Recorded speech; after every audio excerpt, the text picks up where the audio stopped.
Hi.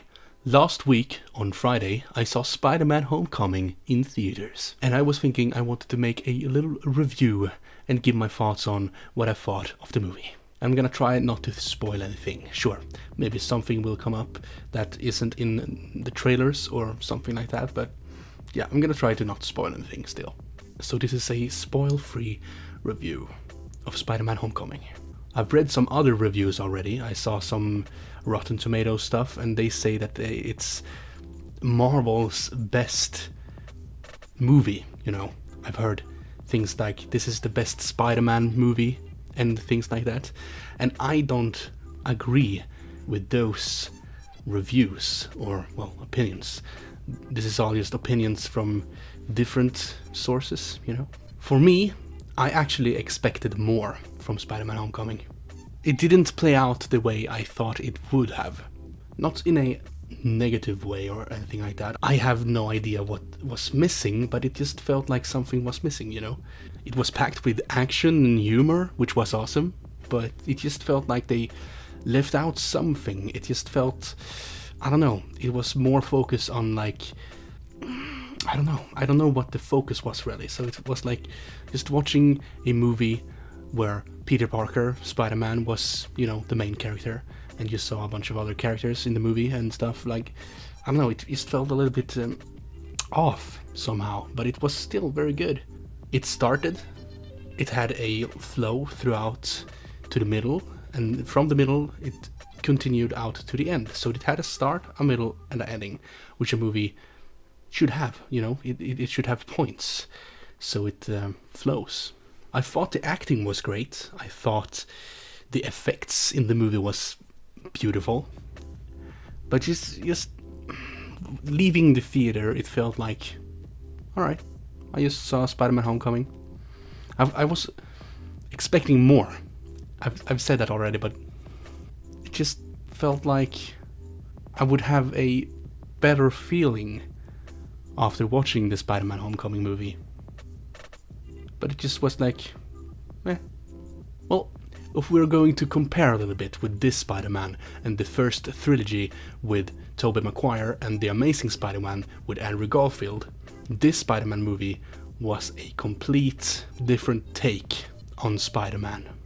If you ask me, I love the first trilogy. Probably one movie of all three more than the other, but I still love the whole trilogy with Tobey Maguire. It's great, you know. It's the first Spider-Man, live-action Spider-Man. Well, there was some stuff before that, but... And I do like the Amazing Spider-Man 1 and 2. One more than the other here as well, but... still. But I'm really looking forward to what Tom Holland can do with Peter Parker and Spider-Man. You know, he doesn't make the movies, but I'm really looking forward to seeing him in more Spider-Man movies, which is actually coming with Tom Holland.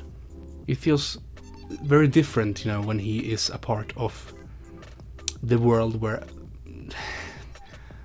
the Hulk, Iron Man, Thor, and all the other characters exist. You know, they're all in the same universe. I don't know if that was a thing when the first Spider-Man movies came out, but now it definitely shines through, you know, the Avengers is in this world of Spider-Man.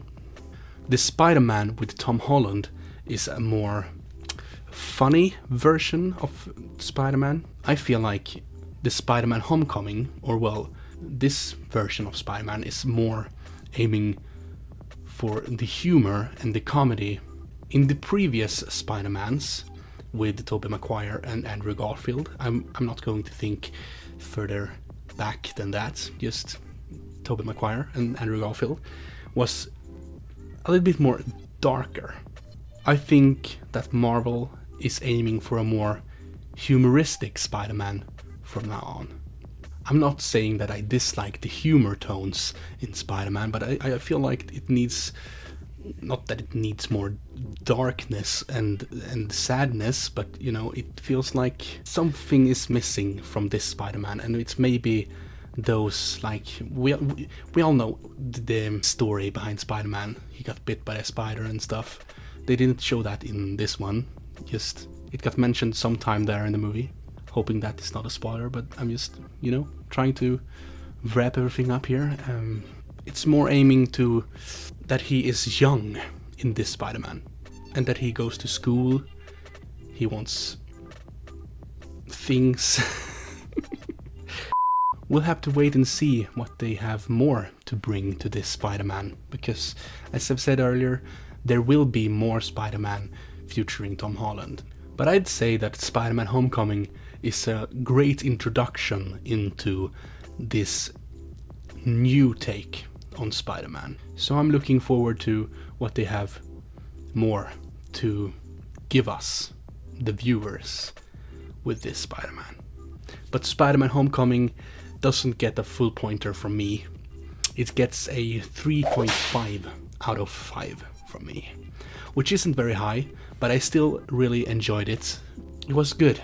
It was great. Some parts better than the other. Sometimes it was a little bit slow. I got through it, and at the end it felt like, okay.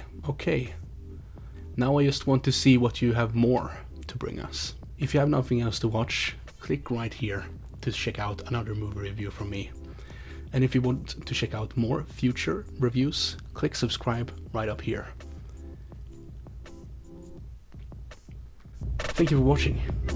Cheers.